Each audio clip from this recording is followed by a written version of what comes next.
मया कृष्णेन निहताः सार्जुनेन रणेषु ये प्रवर्तयिष्यन्त्यसुरा स्ते त्वधर्मं यदाक्षितो धर्मदेव तदा भक्ता अहं नारायणो मुनि जानीषे कौशले देशे भूमो हि समगो द्विज मुनिशापं नृतां प्राप्तां नृसिंस्तात तथोधवं ततो वित्तासुरेभ्योऽहं सद्धर्मं स्थापयन्नज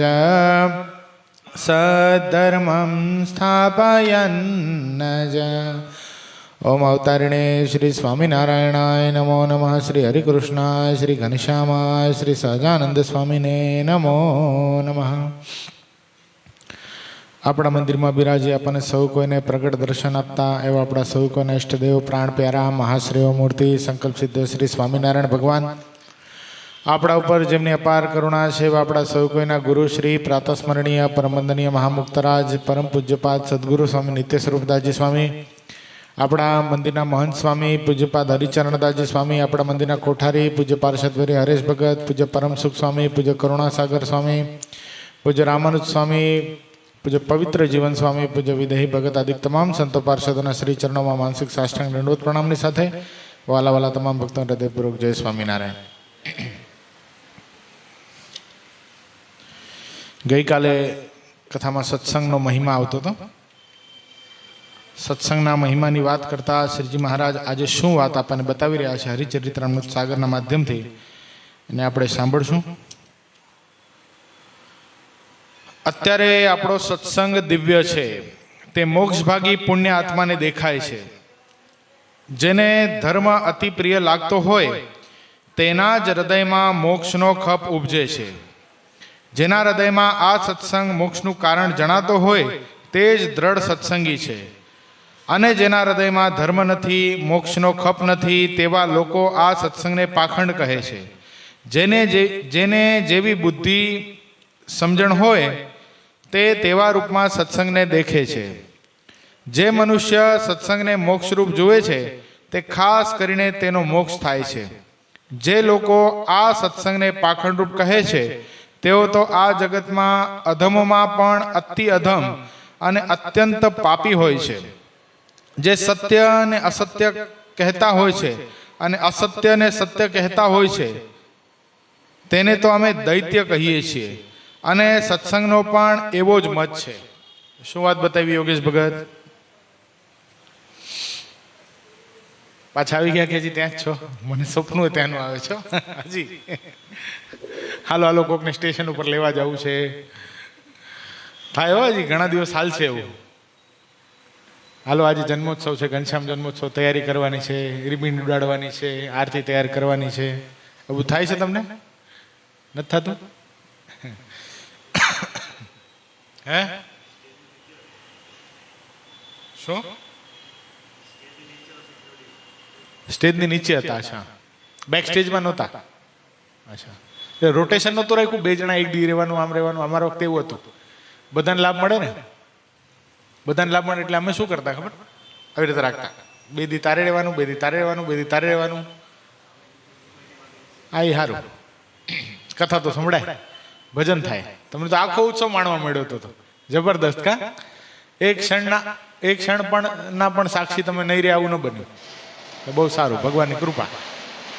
સેવાની સેવા થઈ ગઈ. કારણ કે અનુવૃત્તિ સૌથી મોટી સેવા છે. અનુવૃત્તિમાં રહેવું એ સૌથી મોટી સેવા છે.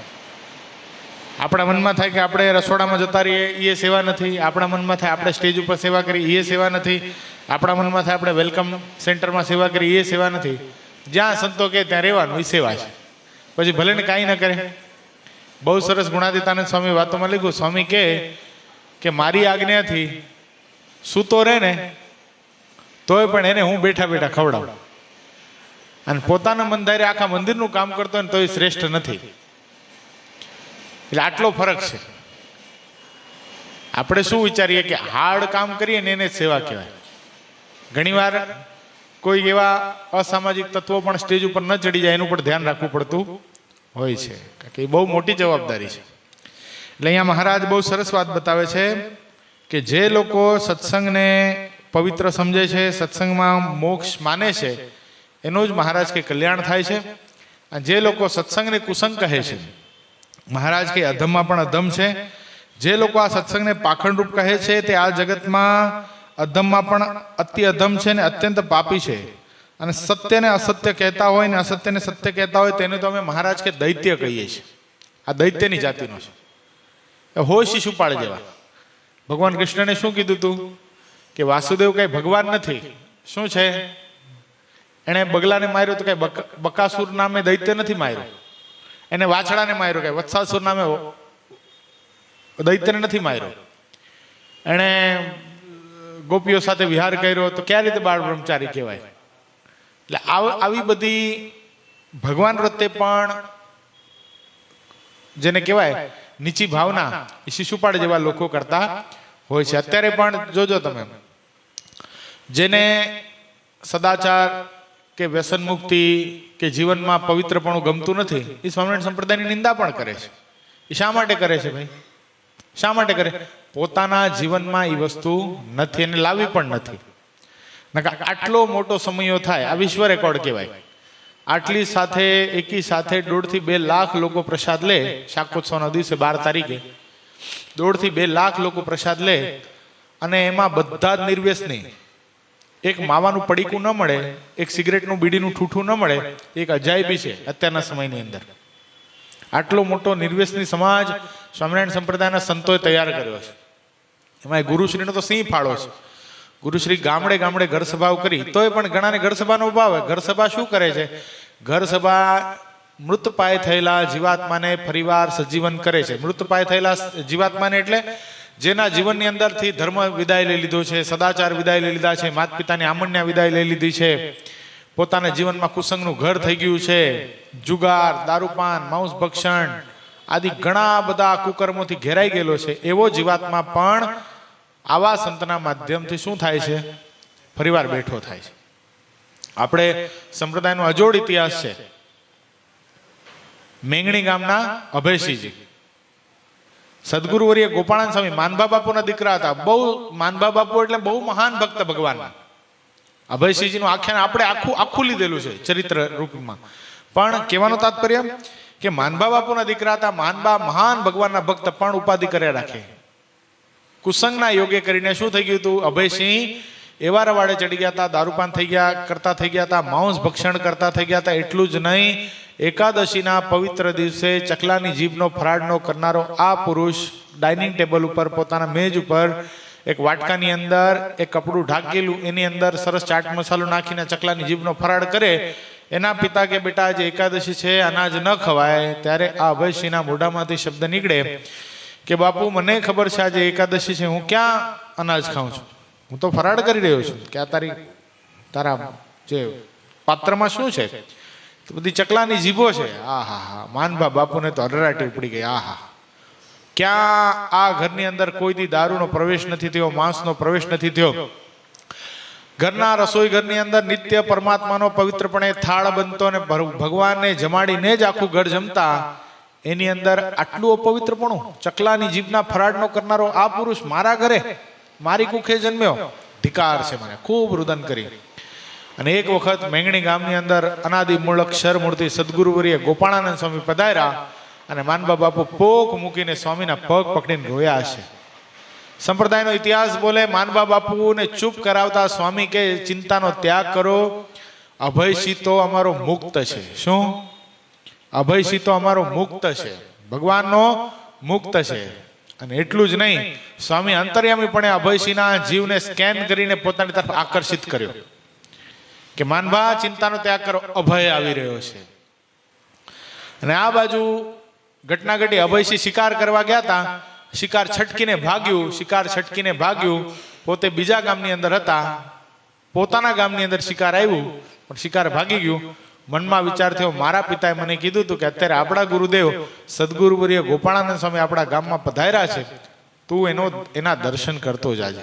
લાઈને બાપુ પણ રાજી થાય, બાપુનું પણ મન રહી જાય અને સંતોના આશીર્વાદ પ્રાપ્ત થઈ જાય. એમ વિચાર કરીને અભયસિંહ ગોપાળાનંદ સ્વામીના દર્શન કરવા માટે આવ્યા તો ખરા, પણ હવે આવ્યા હતા પોતાની મરજીથી, પણ હવે જઈ શકાય નહીં. ભગવાન જેટલી સામર્થ્ય જે સત્પુરુષની અંદર, એને અભયસિંહના જીવને સ્કેન કરી નાખ્યો. આખો એક દ્રષ્ટિ જે અભયસિંહ ઉપર ફેંકી, આખો જીવ પવિત્ર થઈ ગયો. અભયસિંહને કીધું, અભયસિંહ કેટલો સમય સુધી આ પાપના ધંધા કરવા છે? અત્યારે તમે રાજકુમાર છો, આ મેંગણી ગામના માનબા બાપુના પાઠવી રાજકુમાર તમે કેવાઓ, તમારી પ્રજા છે એ તમારી રૈયત કહેવાય, અને રૈયતનું પુત્ર વ્રત પાલન કરવું એ તમારું કર્તવ્ય છે. આ પાપના ધંધા કરો છો, કેદી છૂટશો?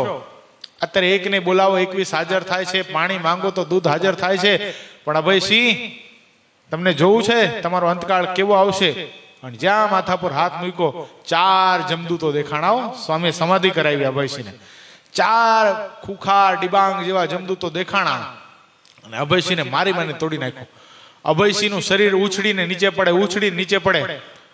જાગ્રત બનેલા અભયસિંહ સ્વામીના પગમાં પડ્યા. સ્વામી, મારી ભૂલ થઈ, હું કોની કુખે જન્મેલો, કેવા મહાન ભક્ત માનભા મારા પિતાશ્રી ભગવાનને ધરાવ્યા વગર પાણી પણ ન પીવે, એના બદલે મારું જીવન કેટલું બધું હલકું, કેટલું બધું ઉતરી ગયું. સ્વામી મને માફ કરો, સ્વામી મારી ભૂલ થઈ ગઈ, મને માફ કરો. એટલા માટે બિહારીલાલજી મહારાજે બહુ સરસ મજાની ચોપાઈ કુસંગ માટે લખી છે. કુસંગીનો સજન કોઈ સંગ, અંગે ચડે રંગ કુસંગ રંગ. શું કીધું? કુસંગીનો કોઈ સજ્જન પુરુષ સંગ કરે છે તો શું થઈ જાય છે? એના અંગમાં પણ કુસંગનો રંગ ચડી જાય છે. એ જ વાતને ભગવાન સ્વામિનારાયણ સાળંગપુરના 18મા વચનામૃતમાં બતાવે. મહારાજ કે શ્રદ્ધાવાન પુરુષ છે, એને જો કદાચ ભગવાનના એકાંતિક સાધુ પુરુષનો કે ભગવાનના સત્પુરુષનો કે ભગવાનના ખરેખરા ભગવદીય ભક્તોનો સંગ થાય છે તો શું થઈ જાય છે? એના જીવનમાં ધર્મ, જ્ઞાન, વૈરાગ્ય અને ભક્તિ ઉદય થઈ જાય છે. અને એને એ શ્રદ્ધાવાન છે, એને કોઈ કુસંગીનો યોગ થઈ જાય તો શું થઈ જાય? એના જીવનની અંદર કામ, ક્રોધ, લોભ, મોહ, મદ, મત્સર, ઈર્ષા, અહંકાર આદિ કુસંગ રૂપી ખજાનો પ્રવેશ કરી જાય છે, પછી કોઈ દી નીકળતો નથી. મહારાજે બહુ સરસ મજાનું દૃષ્ટાંત આપ્યું. જેમ ખારી ભૂમિ હોય, ખાર ભૂમિ હોય અને કદાચ પૂર આવે અને કાપ ઢસડાઈને આવે, કોઈ એક તૃણ ન ઉગતું હોય જમીનની અંદર, પણ કાપ ઢસડાઈને આવે એની સાથે બીજ પણ આવી જાય અને બીજના માધ્યમથી મોટા મોટા તોતિંગ વૃક્ષો થાય. એમ કદાચ હૈયું મહાન સત્પુરુષ જેવું હોય, અંતરમાં એક કામનો ઘાટ ન ઉઠતો હોય, આંખ બીચો તો ભગવાન સામે દેખાતા હોય. એટલું જ નહીં, માનસી પૂજા કરવા બેસે ને કોળિયો ભગવાનના મુખમાં આપે તો ભગવાન કોળિયાનો અંગીકાર કરતા હોય એવું પવિત્ર જીવન જીવતો હોય, અને એને જો કુસંગનો યોગ થઈ જાય તો ભગવાન દેખાતા બંધ થઈ જાય, કામ, ક્રોધ, લોભ આદિના ઝાડ ઉગતા થઈ જાય. એટલા માટે તો કથા બહુ મહત્વની છે, બહુ જ મહત્વની. અને જો બહુ કાંઈ ન થાય ને તો કાંઈ નહીં કરવું, પણ દિવસ દરમિયાન જો શક્ય હોય તો 2 આરતી ને 2 કથા ભરવી. પણ જો નથી જ થતું તો 1 આરતી ને 1 કથા તો ભરવી. આ જીવન દોરી છે. સત્સંગમાં રહેવા માટે આ વસ્તુ બહુ અનિવાર્ય છે. ત્યાં સુધી પૂજ્યપાદ ગુરુશ્રી, અત્યારે હું છેલ્લે દર્શન કરવા માટે ગયો, આજ્ઞા લેવા માટે ગયો, ગુરુશ્રીએ કીધું કે જીવનની અંદર કથા વાર્તાનો કોઈ દી ત્યાગ ન થાય. ગમે એટલી ઊંચી સ્થિતિને પામી ગયા પછી પણ કદાચ આંખ વીચીને હું મુક્ત છું કરીને ભગવાનને ભેટતા હોય ને ભગવાન આપણને દેખાતા હોય તોય પણ કથા વાર્તાનો કોઈ દી ત્યાગ નહીં કરતા. જો તમે તમારા હિતને ઈચ્છતા હો તો આટલી ઊંચી કક્ષાને પામ્યા પછી બી જો કથા વાર્તાનો ત્યાગ ન કરવાનું કહેતા હોય તો હજી તો આપણી કશી સ્થિતિ નથી થઈ. એટલે 1 આરતી ને 1 કથા તો ફરજિયાત બધા ભગવાનના ભક્તો, ડુંબીલીની અંદર રહેનારા બધા જ ભગવાનના ભક્તો ભરવી. જે દિવસ 1 આરતી ને 1 કથા ન ભરાય એ દિવસે 1 ટાઈમ ભોજન નહીં કરવું, એવી જો પ્રતિજ્ઞા લેવાય ને તો આ નિયમ ટકે, બાકી અન્યથા નિયમ ન ટકે.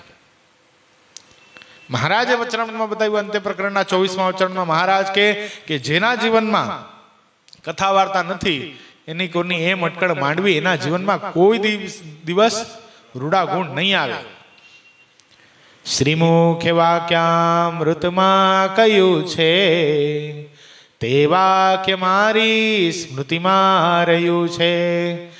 જેને કથાયંતરમાન ભાવે, નહીં જ તેમાં ગુણ શ્રેષ્ઠ આવે. કેટલી સરસ વાત બતાવી. શ્રીમુખે વાક્યામૃતમાં કહ્યું છે. વાક્યામૃત એટલે વચનામૃત. અને કોણે કીધું છે શ્રીમુખે? એટલે ભગવાન સ્વામિનારાયણ સ્વમુખે બોલ્યા છે. એટલે આ વસ્તુ તો આપણે બધાએ કરવી પડે ને કરવી જ પડે. મંદિર બની ગયું, સેવા થઈ ગઈ, દાન થઈ ગયું, બધું થયા પછી શું? બધું થયા પછી શું? હિંમત દાદા, તમે આવું સરસ મજાનું મંદિર નિર્માણ કર્યું, દાખલા તરીકે આવું સરસ મજાનું મંદિર નિર્માણ કર્યું, હવે પછી બસ મંદિર થઈ ગયું, બધા ભક્તો જાય છે દર્શન કરવા, બસ હું નથી જાતો, બસ હવે આપણે અહીંયા બેઠા બેઠા ભજન કરીએ તો ચાલે? ચાલશે? તમે કર્યું તોય ચાલશે? બહુ સરસ ગુરુશ્રી વાત બતાવે. ગુરુશ્રી કે અમેરિકા જતા હોય ને, અમેરિકા જવા માટે શું કરવું પડે? અહીંયા બીકેસી ના કોન્સ્યુલેટ ઉપર ઠપ્પો મારવા જવું પડે. એ સવારથી સાંજ સુધી બીજાના વિઝા ઉપર ઠપ્પો મારતો હોય, પણ ઘણીવાર બને એવું પોતે કોઈ દી અમેરિકા ન ગયો હોય, એવું બને ઘણીવાર. કદાચ બધું કર્યું હોય પોતે આ મંદિરની અંદર. ઘણા આપણને કે ને એમને કે અમે એટલા બધા જૂના મંદિર આવતા બંધ થઈ ગયા એની વાત કરું છું. કે આ કોક દી મળે કે ડોંબિવલીના, તમે કે હા, મેં કીધું તમે ભગત કોઈ દી દેખાતા નથી ડોંબિવલીમાં, કે તમે અમને ન ઓળખો, અમે માથા ઉપર તગારા લીધા છે. બહુ સરસ, વંદનીય છો તમે, માથા ઉપર તગારા લીધા. પણ હવે એ માથા ઉપર તગારા તમે લીધા છે, પણ હવે જે તગારા લીધા, જે પરિશ્રમ કર્યો, આવું સરસ મજાનું ગગનચુંબી મંદિર થયું, આની ધજા છે વાયુદેવ સાથે વાતો કરે, આ ધજાનો વાયરો જેના ઉપરથી પસાર થાય એ જીવાત્માનું ભગવાન કલ્યાણ કરે, આવું સરસ મજાનું મંદિર નિર્માણ થયું. એમાં તમારો સેવારૂપી યોગદાન છે. સેવા યજ્ઞમાં તમે યોગદાન આપ્યું છે, પણ એનો લાભ લેવા માટે, એનું સુખ લેવા માટે તો આવો. આ ઘનશ્યામ મહારાજ કેવા બોલાવે છે, પોકારી રહ્યા છે. તો કે ઈ અમે નથી આવતા, એ તમને ખબર ન હોય અમારે શું થયું છે. હજી જૂનો વાંધો હજી ઉપાડીને બેઠા હોય ઘણા. બોલો, કઈક તકલીફ પડી હોય, હવે થાય તો ભાઈ, ન થાય? માણસ છે, સ્વભાવ છે, કોઈ દી વઢ્યા હોય, કોઈ દી ધખ્યા હોય, થાય કોઈક ભાઈ. એના માટે કઈ મંદિરનો ત્યાગ થાય? કોઈ દી મંદિરનો ત્યાગ કરાય નહીં. મંદિરનો ત્યાગ ન કરાય, આ સત્સંગનો ત્યાગ કરાય નહીં, આ સંત સમુદાયનો ત્યાગ ન કરાય, આ હરિભક્તોના સમુદાયનો ત્યાગ ન કરાય. આ તો છે ને ચિંતામણી આપણને પ્રાપ્ત થઈ છે. શું થયું છે? ચિંતામણી જેવો આ સત્સંગ પ્રાપ્ત થયો છે. એમાં જેટલો લાભ લઈ શકીએ ને એટલો લઈ જ લેવો પડે. આપણે કદાચ હશું કે નહીં હોઈએ, કોઈને કાંઈ ફરક પડવાનો નથી. સમજી ગયા? કોઈને કાંઈ નથી પડવાનો ફરક. આજે આપણે છીએ, કાલ સવારે આપણી જગ્યાએ બીજું કોઈ આવી જશે, એવું કાંઈ કોઈના વગર અટકતું નથી. હા, આપણું ઘણું બધું બગડી જાય છે, આપણું વ્યક્તિગત ઘણું બધું બગડી જાય છે. જો આપણે મંદિરે આવતા ઓછા થઈ જઈએ, બંધ થઈ જઈએ, આપણા જીવનની અંદર આપણે નિત્ય તપાસ કરતો રહેવો પડે કે ભાઈ હું પહેલા મંદિરે નિત્ય જાતો, સવાર સાંજ જાતો, દાસ ભાવે સત્સંગની સેવા કરતો, હવે હું ઓછો થઈ ગયો છું, તો મારા જીવનની અંદર પેલા થતા હૃદયની અંદર કામ, ક્રોધ આદિક, મોહ આદિકના સંકલ્પો એટલા ને એટલા છે કે ઓછા થયા કે વધી ગયા? આ નિત્ય નામું માંડવું પડે. ભગવાન સ્વામિનારાયણે 2 વચનામૃતની અંદર બતાવ્યું. એક પ્રથમનું 38મું, બીજું સાળંગપુરનું 18મું. 2 વચનામૃતની અંદર આ ભાર દઈને વાત કીધી છે કે સત્સંગની અંદર જો નામું નહીં માંડીએ તો દિવાળું ફૂંકવાનો વારો આવશે. દિવાળું ફૂંકવાનો વારો એટલે કોક દી આ સત્સંગમાંથી જતા રહેવાનો પણ વારો આવશે. એટલે સત્સંગની અંદર તો એટલા બધા થાંભલાને બાદ ભીડીને રહીએ ને, એટલી એવી રીતે રહેવું પડે. એટલું બધો પવિત્ર આ સત્સંગ છે. મહારાજ બહુ સરસ વાત બતાવે છે. મહારાજ કે જે લોકો સત્સંગ ને કુસંગ કહે છે અને કુસંગ ને સત્સંગ કહે છે, તેઓ તો વજ્ર કઠોળ દૈત્ય કુળના હોય એવા છે. કારણ કે તેની બોલી ઉપરથી દેખાઈ આવે છે. જે ધર્મ માર્ગનો નાશ કરીને અધર્મ માર્ગને સ્થાપતા હોય તેઓ તો આસુરી બુદ્ધિના છે. ધર્મ માર્ગનો ત્યાગ કરીને અધર્મ માર્ગને સ્થાપતા હોય તે આસુરી બુદ્ધિના છે. એનો મતલબ શું? એકાદશી જેવો પવિત્ર દિવસ હોય અને આપણા સનાતન ધર્મના શાસ્ત્રના બધા જ શાસ્ત્રોની અંદર એમ લખેલું છે કે એકાદશી કરવી જ પડે. વૈષ્ણવ હોય, હિન્દુ માત્રને એકાદશી કરવી પડે. તો છતાં પણ મોટી વ્યાસપીઠ ઉપરથી એકાદશીનું ખંડન થાય કે હું તો એકાદશીના દિવસે જલેબી ગાંઠિયા ખાઈ લઉં છું, એ શું છે? અધર્મ કર્યો કહેવાય. શું? એને સાંભળતા લાખો લોકો પણ એ રીતે પ્રવર્તી જાય ને કે ભાઈ બાપુ કહે છે એટલે બરાબર જ વાત હશે. આ શું કહેવાય? આ અસુર કુળના લોકો કહેવાય. શું કહેવાય? એને ખાલી ચોલો જ ઉપરથી ઓઢેલો છે ધાર્મિકપણાનો, બાકી ધર્મી છે જ નહીં, અધર્મી છે. શમશાનમાં લગ્ન કરાવી દે કે શમશાનનો અગ્નિ પવિત્ર કહેવાય? મળદા જ્યાં બાળવા જાય ત્યાં લગ્ન થાય, પણ નહીં, આ તો પોતાની ફિલોસોફી. કલ્પિત ધર્મનું આચરણ મહારાજ કે એટલા શિક્ષાપત્રીમાં કીધું ને, કલ્પિત ધર્મનું આચરણ ન કરવું. આને શું કહેવાય? કલ્પિત ધર્મનું આચરણ.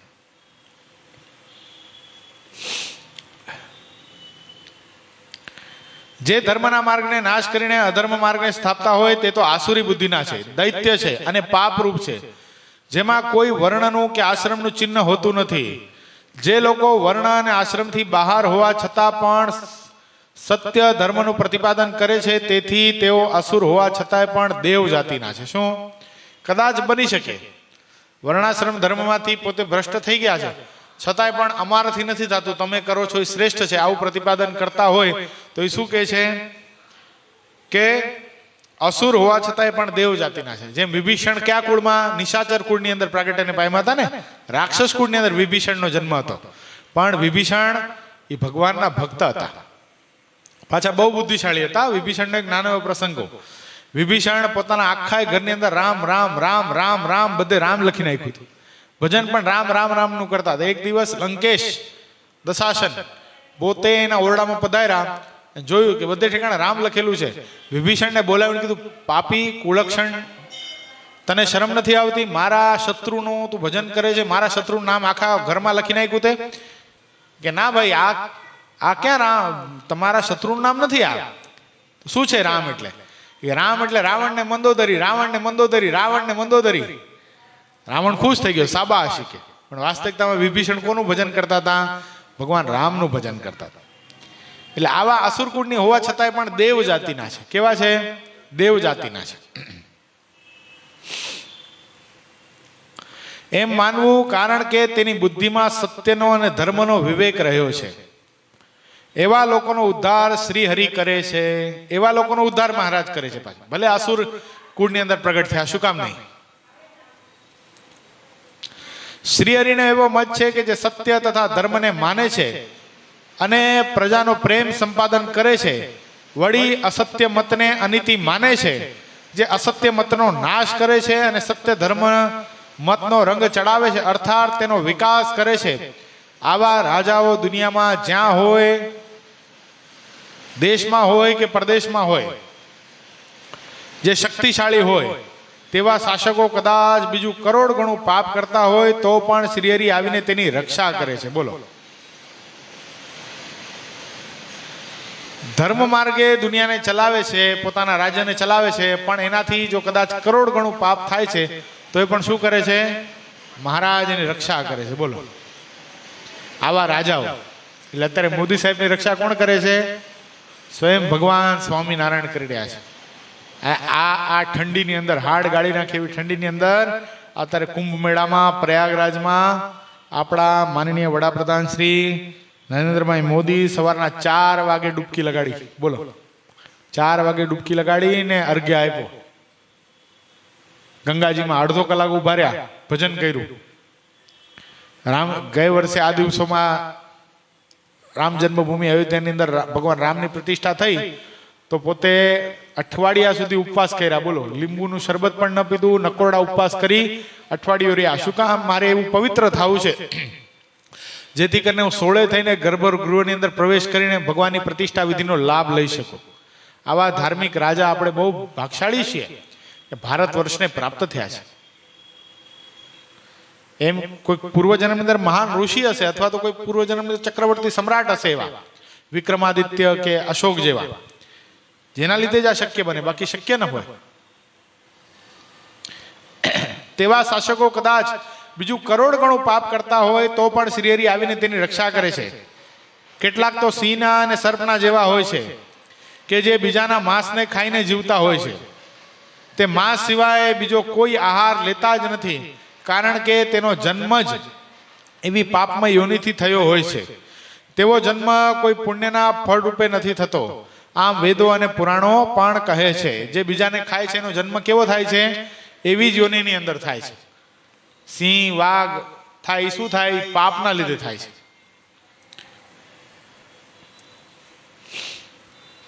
संत हरिजन को ऐसे प्राणी करे रक्षा हित अति आणी. संत हरिजन को होवे मोक्ष ही जैसा, अंते सो प्राणी को होवे तैसा. એવા પાપમય પ્રાણીઓ પણ જો હેતથી સંતો અને હરિભક્તોની રક્ષા કરતા હોય તો જેવા સંતોને હરિભક્તોનો મોક્ષ થાય છે તેવો તેની રક્ષાના કરનારાનો પણ મોક્ષ થાય છે. આવા પ્રાણીઓ જો સંતો હરિભક્તોને હેરાન નથી કરતા તો શું થાય છે? જેવો સંતો હરિભક્તોનો મોક્ષ થાય છે એવો એ પ્રાણીનો પણ થાય છે. અખંડાનંદ સ્વામીને 4 વાઘ મળ્યા હતા. કેટલા? 4 વાઘ મળ્યા રસ્તામાં. હવે સ્વામી આગળ ચાલ્યા જાય, મનમાં ઘડીક તો ઉભા રહ્યા, ઘડીક તો વિચાર થયો કે 4 વાઘ સામે આવી ગયા, હવે શું કરવાનું? પણ શું વિચાર કર્યો? ધાર્યું મારા ધણીનું થાય, ભગવાન સ્વામિનારાયણનું કર્યું થાય, એના સિવાય કરતા હરતા બીજો કોઈ નથી. અને 4 વાઘ આવ્યા સ્વામીની પાસે, સ્વામીને સૂંઘ્યા પણ ખરા, પણ શું કર્યું? પ્રદક્ષિણા ફરી અને સ્વામીના પગમાં આળોટી અને 4 વાઘ જંગલમાં જતા રહ્યા. મહારાજ કે આવા જો પ્રાણી હોય જે ભગવાન ને ભગવાનના સંતોની રક્ષા કરે એનું શું થાય? વિચાર કર્યો, એનું કલ્યાણ અખંડાનંદ સ્વામી જેવું થઈ ગયું. વાઘ કેવા થઈ ગયા? અખંડાનંદ સ્વામીની જેવી મુક્તિ થઈ, શિવરામ વિપ્રની જેવી મુક્તિ થઈ, એવી જ વાઘની થઈ. અખંડાનંદ સ્વામીનું પૂર્વાશ્રમનું નામ શિવરામ વિપ્ર હતું. એ શિવરામ વિપ્ર ભગવાન સ્વામિનારાયણ પ્રત્યે એને દ્વેષ હતો. પોતે માનતા હતા એવું કે આ ઘોર કળીકાળની અંદર પરમાત્માનો અવતાર કોઈ દી ન થાય. સુરસી રાજાના રાજગુરુ હતા પોતે. શિયાણી ગામના સુરસી રાજાએ આ શિવરામ વિપ્રને ભગવાન સ્વામિનારાયણ છે કે નહીં, એ પાખંડ છે કે સત્ય છે, એ ચતું કરવા માટે પોતે ગરડા મોકલેલા.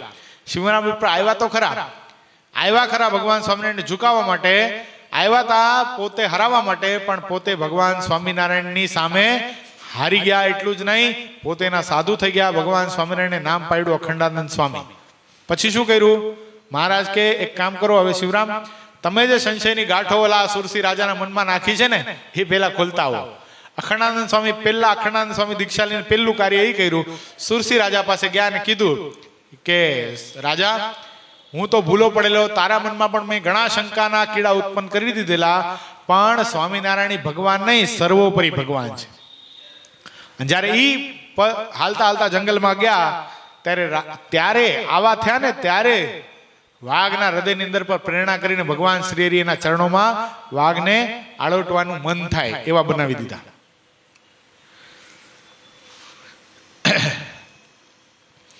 પાપીજનોનો ઉદ્ધાર કરવા માટે આ લોકનું મોક્ષનું દ્વાર રહ્યું છે. બધા જીવો માટે આ મંતવ્ય નથી. જે મનુષ્ય વિવેકી હોય તેને ખબર પડે છે, ગમે તેવો પાપી હોય મહારાજ કે, પણ આ લોક કેવો છે? એના માટે મોક્ષનો દ્વાર છે. જ્યાં સુધી આ શરીરમાં હંસલો બેઠો છે, શું જ્યાં સુધી આ દેહની અંદર જીવ રહેલો છે ત્યાં સુધી ગમે એવો પાપી શું કામ નથી? શું ગમે તેવો પાપી શું કામ નથી? એને મોક્ષનો અધિકાર છે ને છે. એક વખત ચતુર્બુદ્ધદાસજી બહુ મોટા સંત થઈ ગયા પરોક્ષની અંદર, એ કથા કરતા હતા. એની કથાની અંદર એક ચોર આવ્યો. એ ચતુર્બુદ્ધદાસજી સ્વામી એમ કીધું કે જે દીક્ષા લે છે, જે ગુરુ પાસે મંત્ર ગ્રહણ કરે છે, જે વૈષ્ણવી કંઠી ધારણ કરે છે, જે જનોઈ ધારણ કરે છે, જે આપણી મુક્તની દીક્ષા છે ટૂંકમાં, એવું જો કોઈ કરે છે એનો નવો જન્મ થાય છે, પુનર્જન્મ થાય છે. એના પૂર્વે કરેલા બધા જ પાપો નાશ પામી જાય છે અને ફરીવાર એને પાપના જે ફળ છે એ ભોગવવા આવવું પડતું નથી. આવી જ આ વાત સાંભળી પેલા ચોરના મનમાં એમ થઈ ગયું કે મેં તો કેટલા બધા પાપો કર્યા છે આ દેહ કરીને. જો ખાલી દીક્ષા લીધા માત્રથી જો પુનર્જન્મ થઈ જતો હોય તો આ કરી લેવાય. કારણ કે એક ના એક દિવસ તો આ ભોગવવાનો વારો આવશે, ત્યારે કોને મોઢું દેખાડીશ? પેલો ચોર ગયો ચતુર્બુદ્ધદાસજી સ્વામી પાસે અને કીધું કે સ્વામીજી મને દીક્ષા આપો. કે તું કોણ છો? નિષ્કપટ થઈને પેલા ચોરે કીધું કે હું ચોર છું અને મેં ઘણા બધા પાપો કર્યા છે, પણ આપની વાણી અને આપના શબ્દો મને સત્ય લાગે છે, માટે મને એવું થાય છે કે મારે પણ દીક્ષા પ્રાપ્ત કરીને પુનર્જન્મ લઈ લેવો છે. સ્વામી એના નિષ્કામ ભાવ ઉપર અને પોતાના હૈયાનો ભાવ જેને ઠાલવી દીધો, નિષ્કપટ થઈ ગયો, એટલે સ્વામી બહુ રાજી થયા, ચતુર્બુદ્ધાજી સ્વામી, અને એને દીક્ષા આપી, જનોઈ પહેરાવી, કંઠી ધારણ કરાવી, મુંડન કરી અને એને પોતાના આશ્રમમાં રાખ્યો. પણ એને ચોરી તો કરેલી, જન્મ તો કઈ બદલી નતો ગયો. એટલે રાજાના સિપાહીઓ ગોતતા ગોતતા એને જે છેલ્લી ડકેતી કરેલી એ ગોતતા ગોતતા એને ખબર પડી કે આ ચોર અત્યારે આ ફલાણા આશ્રમમાં છે. એટલે એને લઈ ગયા રાજાની કચેરીમાં લઈ ગયા. એટલે જેની ચોરી કરી હતી એ વણિક શેઠ, એ પોતે પણ હાજર હતા, છબીલદાસ શેઠ એ પણ હાજર હતા, આ ચોર પણ હાજર થયો. અને રાજા સામે દલીલ થઈ કે ભાઈ આણે ચોરી કરી છે ને આ જ હતો, બધી ઓળખાણ થઈ ગઈ, આ જ હતો, બધું થઈ. પેલો ચોર કે મેં, રાજાએ પૂછ્યું તને તારી સફાઈમાં કઈ કેવું છે? એ કે મેં ચોરી કરી હતી ખરી પણ આ જન્મમાં નથી કરી. શું કીધું એને? મેં ચોરી કરી હતી ખરી પણ આ જન્મમાં કરી નથી. રાજા કે તો પુરાવો શું તે આ જન્મમાં નથી કરી? એના મંત્રી બહુ હોશિયાર હતા, એને આનો વેશ જોયો ચોરનો. હવે તો સાધુ વેશમાં હતા, પવિત્ર વૈષ્ણવી તિલક હતું, જનોઈ હતી, કંઠી હતી, હાથમાં માળા હતી, ભગવાનનું નામ લેતા હતા, કૃષ્ણ કૃષ્ણ કૃષ્ણ કૃષ્ણ. મંત્રીએ કીધું રાજા સાહેબ મારી પાસે એક યુક્તિ છે, આ ચોર છે કે નહીં ખબર પડી જશે. લોઢાનો ઘોડો લાલ ચોળ ધક તો કરો અને એને હાથમાં આપો, હાથમાં આપી અને આપણું જે શિવાલય છે મંદિર એને 7 પ્રદક્ષિણા કરે અને જો હાથને કાંઈ ન થાય તો સમજવું આણે આ જન્મમાં ચોરી કરી નથી. ચોર તો તૈયાર થઈ ગયો. ચોરના મનમાં એમ થઈ ગયું કે મારા ગુરુદેવ, ગુરુ નિષ્ઠા કેટલું કામ કર્યો, મારા ગુરુએ મને કીધું છે કે જે વૈષ્ણવી દીક્ષા લે છે, જે ગુરુ મંત્ર લે છે એનો પુનર્જન્મ થઈ જાય છે, એના પૂર્વના બધા પાપો બળી જાય છે. એટલે મને મારા ગુરુના વચન ઉપર સંપૂર્ણ વિશ્વાસ છે. એટલે લાલચોળ ઘોડો હાથમાં લેવા તૈયાર થઈ ગયો. ઓલા લાલચોળ ઘોડો હાથમાં આપી અને કીધું હાલો પ્રદક્ષિણા કરો. હાથમાં લાલચોળ ઘોડો આપે તો પેલા તો પકડાય નહીં, હાથમાં છટકી જાય. ઘોડો હાથમાં લઈ અને 7 પ્રદક્ષિણા કરી, ઘોડો નીચે મૂકીને હાથ બતાવ્યા, હાથમાં બિલકુલ ફરફોલા નહીં. સિપાહીઓને કીધું તમે એક જણ સ્પર્શ કરો તો ખાલી આંગળી અડાડી, ત્યાં આંગળીની ચામડી જરાક ટેડવાની ચામડી નીકળી ગઈ અને સિપાહીના મોઢામાં ચીસ નીકળી ગઈ. આટલો બધો ગરમ ઘોડો હતો, છતાંય પણ પોતાના ગુરુના વચનને લીધે શું થયું, એને બિલકુલ ઊની આંચ પણ આવી નહીં. રાજાએ કીધું આ શેઠ ખોટું બોલે છે, આ છબીલદાસ શેઠ, એને ફાંસીને માચડે ચડાવી દો, કે ખોટો આરોપ નાખે છે. પેલા ચોરે કીધું નહીં, ઈ પણ નિર્દોષ છે ને હું પણ નિર્દોષ છું. રાજા કે બંને કેવી રીતે નિર્દોષ હોઈ શકે? એ કે હા, ઈ પણ નિર્દોષ છે અને હું પણ નિર્દોષ છું. ઈ કેવી રીતે? તો કે એણે જે મારા ઉપર આરોપ મૂક્યો એ મેં દીક્ષા લીધા પહેલા પાપ કરેલું છે. જે મારું પાપ થયું છે એના માટે મારા ગુરુએ મને દીક્ષા આપી, શરણ મંત્ર આપ્યો, હું ભગવાનનો શરણાગત થઈ ગયો, જેથી કરીને મારા તમામ પાપો નાશ પામી ગયા. અને મને મારા ગુરુના વચન વિશે વિશ્વાસ હતો એટલે મેં આ લાલ ચોળ ઘોડો ઉપાડ્યો, જેથી કરીને મારા હાથને કાંઈ ન થયું. રાજા તો પગમાં પડી ગયા, શાબાશ તને તારી ગુરુ નિષ્ઠાને ધન્યવાદ છે. એટલે કહેવાનો તાત્પર્ય અહીંયા મહારાજી બતાવે છે કે જે મનુષ્ય વિવેકી હોય એને આ લોક શું છે, એ મોક્ષનું દ્વાર છે.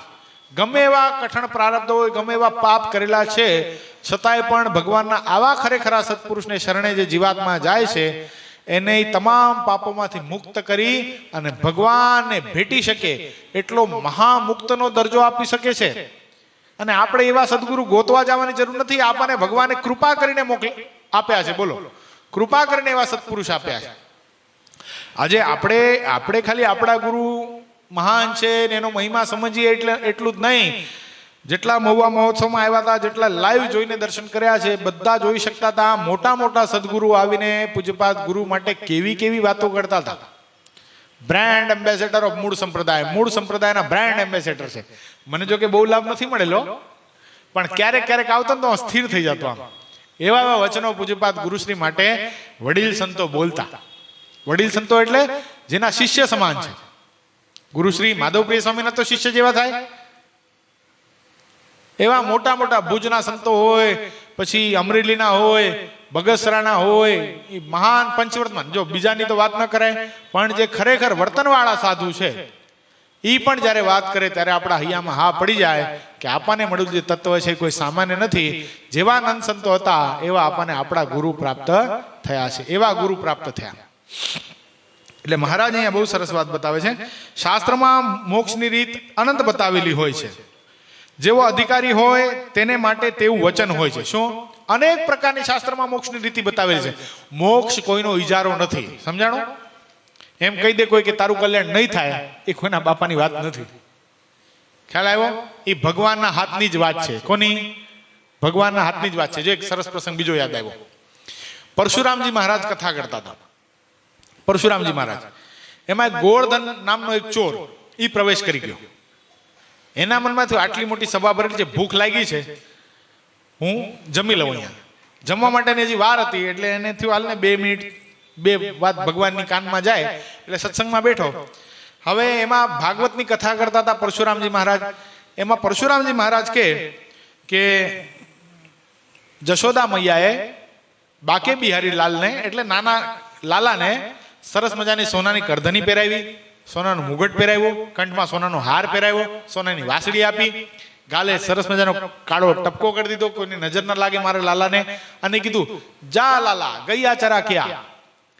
હવે આ શબ્દ સાંભળ્યો ઓલા ચોરના ગોરધન ડાકુના મનમાં એમ થઈ ગયું મારા જેવો ડાકુ રાજા રજવાડા લૂંટી લે અને આટલો નાનો બાળક, આ તો આંકડે મત કહેવાય, આને તો લૂંટી લેવાય, આને તો લૂંટી જ લેવા જેવો છે, આને લૂંટી લઉં. એ કે કથા પૂરી થઈ, બધા વ્યાસપીઠને પગે લાગે. સૌથી છેલ્લે આ તો કમરમાંથી તલવાર કાઢી અને પરશુરામજીના ગળા ઉપર રાખીને કીધું બોલો કે ક્યાં છે આ બાળક? તમે જે કહો છો એ બાળક છે ક્યાં? માને લૂંટો છે. કે તું કોણ? એ કે ગોરધન ડાકુ.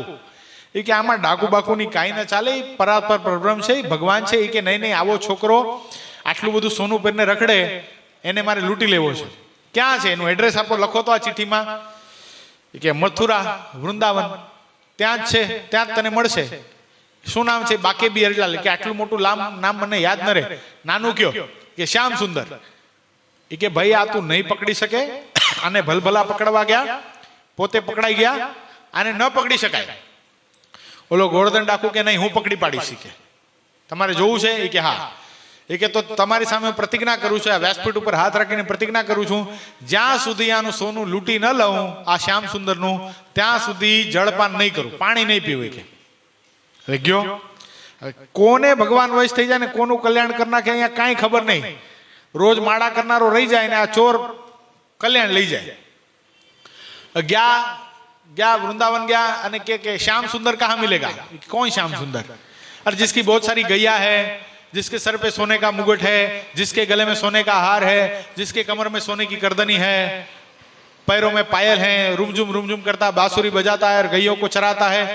ओला बता के ये तो सब जगह, ये तो पूरा वृंदावन व्रज भूमि ही पूरी लाला की है, इसमें सब जगह मिलेंगे, ये जितने मंदिर है सब लाला के. कि एम नहीं, कि असली का बच्चा मेरे को चाहिए. कि असली का बच्चा तो युगों पहले हो गया, 5000 साल हो गए. कि नहीं, वो कथाकार पंडित थोड़ी झूठ बोलेंगे, मैं झूठ बोलूंगा, मैं चोर हूं. कथाकार पंडित थोड़ी झूठ बोलेंगे. वो भी परशुराम जी महाराज बहुत बड़े वक्ता थे, बहुत बड़े कथाकार थे, वो थोड़ी झूठ बोलेंगे. હવે આને વચનમાં વિશ્વાસ. એટલે આ જ્યારે ઓલા સાથે ઝઘડતો હતો ને વ્રજના બાલો સાથે, ત્યાં कमर ऊपर हाथ रखी नानो बालक, ए गोवर्धन डाकू किसको ढूंढ रहे हो? मैं तो इधर खड़ा हूं, आ जाओ. गोवर्धन डाकू गया. पेला परशुरामजी महाराजे कीधुं हतुं के जो एम तने मुगट नहीं आपे, हारे नहीं आपे, वासળી नहीं आपे, एने माखण मिश्री बहु वाली छे, तू गमे त्याथी माखण मिश्री लेतो जाजे अने खवारजे. ए खासे एटले तारा पर वश थई जशे, तने जे जोईए आपी देशे. ए के तुम मेरे को सामने से बुला रहे हो? ये कि हाँ, वो परशुराम जी महाराज ने आपको कहा था ना, ये मेरा मुगट, ये करधनी, जे शणगार हाबेहूब जे कीधा था कथानी अंदर, भागवतनी कथानी अंदर, ई शणगार धारीने लालो उभो तो वासળી फेरवतो, आ जाओ मुझको पकड़ लो. गोवर्धन डाकू पाछळ दौड़े, लालो આગળ, गोवर्धन डाकू पाछળ, ગૈયાનું ટોળું, ગાયોનું ટોળું એની પાછળ લાગે, બધું થયું. છેલ્લે મનમાં વિચાર થયો કે આ આમ વશ થશે નહીં, મારી પાસે માખણ મિશ્રી છે. लाला ने कीधु अबे ओ बच्चे देखो मेरे पास क्या है, इधर आओ. कि क्या है आपके पास? मेरे पास तो माखन मिश्री है. અને માખણ મિશ્રી લાલાને ખૂબ વાલી એટલે લાલો દોડીને ગોરધન ડાકુના ખોળામાં બેસી ગયો અને જ્યાં એક કોળિયો માખણ મિશ્રીનો ખાધો લાલાએ અને પોતાના મોઢામાંથી પાખો માખણ મિશ્રીનો લઈ અને ઈ કોળિયો પ્રસાદીનો ગોરધન ડાકુને ખવડાવ્યો. આ ત્રિલોકીનું જ્ઞાન થઈ ગયું. આ હા હા હા હા, આ તો સાક્ષાત પરબ્રહ્મ. મને પરશુરામજી મહારાજે અહીંયા લૂંટવા માટે નહીં, લૂંટાઈ જવા માટે મોકલ્યો હતો. ગોરધન ડાકુ થઈ ગયા સાધુ.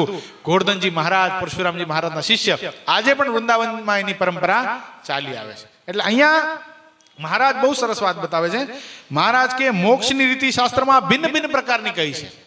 કઈ રીતે કોનો મોક્ષ થઈ જાય કાંઈ કહી શકાય ને. ઓલો નાનજી હાંડો હતો, મહારાજ કે તારાથી નિયમ નહીં પડાય ભાઈ, તું પાણી લેજે સવારના લેટ્રિન જાય ત્યારે, શું તોય તારું કલ્યાણ કરીશ. ભિન્ન ભિન્ન પ્રકારની હોય છે.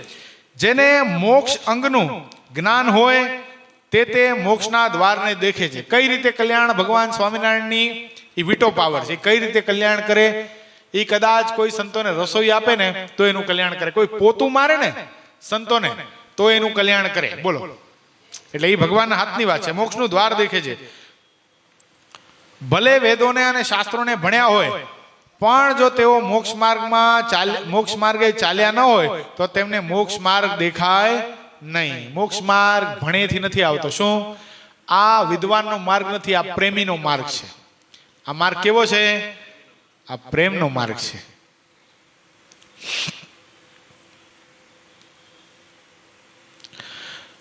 જેને જેવી ભાવના હોય તેવા શાસ્ત્રના શબ્દો તેને સમજાય છે. પછી તે પોતાની બુદ્ધિમાં જેમ ઉહાપો કરે તેવો તેને નિશ્ચય થાય છે. જે મોક્ષ ભાગી મુમુક્ષુ તે નિષ્પ્રયોજન વિવાદ ક્યારે કરે નહીં. શું? મોક્ષનો ભાગી જે મુમુક્ષુ હોય એ ખોટો કોઈની સાથે વિવાદમાં ઉતરે જ નહીં, ખોટી ચર્ચા કરે જ નહીં. મોક્ષ એક પુરુષાર્થ છે, તે ખાલી પાણીનું વલોણું નથી. કેટલી સરસ છેલ્લું વાક્ય જો. મોક્ષ એક પુરુષાર્થ છે. શું છે?